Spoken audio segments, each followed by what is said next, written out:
Ken Johnson with Sergio Mora, who will be calling the zone special this weekend, Canelo versus Jacobs. Give some insight. Would you actually been in the ring with Danny Jacobs and put him on his tail on top of that? Yeah. So you know a thing or two about Danny Jacobs. Yeah, he put me on my tail too. So yeah, man, he's just a massive fighter.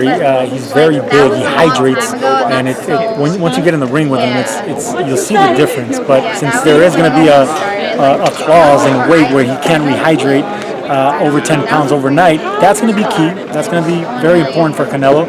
But I just ultimately think Canelo fights big guys the right way. He proved that against Rocky Fielding, a super middleweight, and he's proven that throughout his career. So I don't think size is going to be a factor.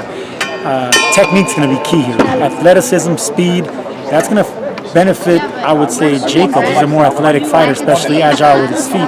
But Canelo's more technically sound, I would say. And if you were to have to say, who takes a better punch, obviously you're going to say Canelo. He's never been dropped.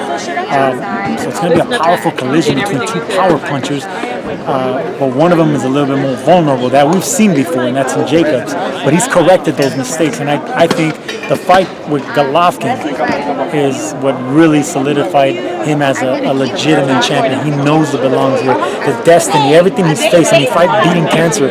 Nothing is going to intimidate a man like Daniel Jacobs anymore, and that's why he's here. He's special. It was destiny. Do you think even boxing peers are overlooking the fact that Canelo has never looked good against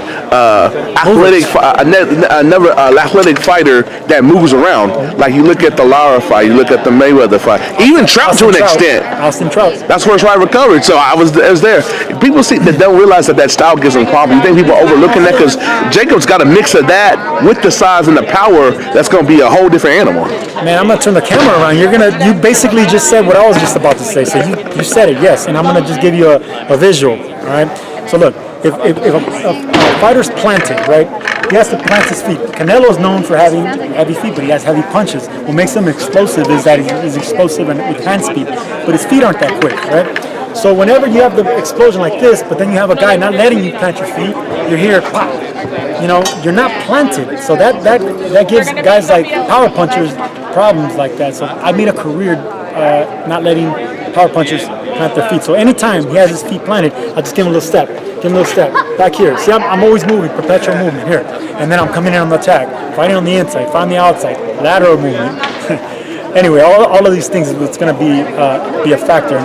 Daniel Jacobs is very athletic for being such a big man, and that's what gives Canelo problems, the fact that you don't let him plant his feet, but he's so explosive from the waist up that nullifies his feet. I know Canelo's fight with Triple G. Both of them were more of a machismo type fight. Do you think this will be the fight that we see Canelo in deep waters? Because another thing people overlook at, and I like me some Canelo, but how can this guy fight all these people supposed to be the best fighter of his era, but he's not fought nobody that's within 3 years of his age range? He's always been the way younger fighter. Him and Daniel Jacobs are 3 years apart, so you think that'll figure in a little bit? He'll have somebody in the late rounds that won't fade like Golovkin did in the second fight? You know you're boxing, man. You know you're boxing. Yes, I think that's a factor. Movers give any puncher problems, but all of these things that you just said are going to play a factor, man. Canelo is in there with maybe the third best middleweight in the world, if not second. So these are the two best middleweights at 160 fighting each other. It's going to be a collision, but it's going to be a collision of contrasting styles, because Canelo is just explosive, but his feet are a little heavy, like I said. Jacobs all around has the explosive power, the feet, the athleticism, the distance, the size. So if you look at the numbers, break down the numbers, you would say, well, why is Jacobs underdog? But Canelo is at the right place, and he is fighting guys that are a little older, but that's just the division, man. You can't help the fact that the best fighters in the world are in their mid-30s. You can't help that, man. I mean, guys are fighting longer now. Their prime is coming later in their careers.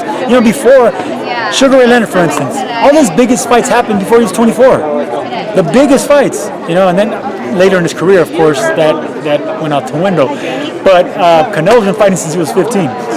So, I mean, you can't blame him. He's just one of these guys that overly athletic, and he's only going to fight who they put in front of him. Age is not going to be a factor. And final question, I know you're a boxing purist. If Jacobs gets it done, gets the upset, does that make him a certified boxing Hall of Famer? Not yet, no. No, not yet. That's a big step, though. That's a big step in the right direction. But he's a Hall of Famer in life. Yes, sir.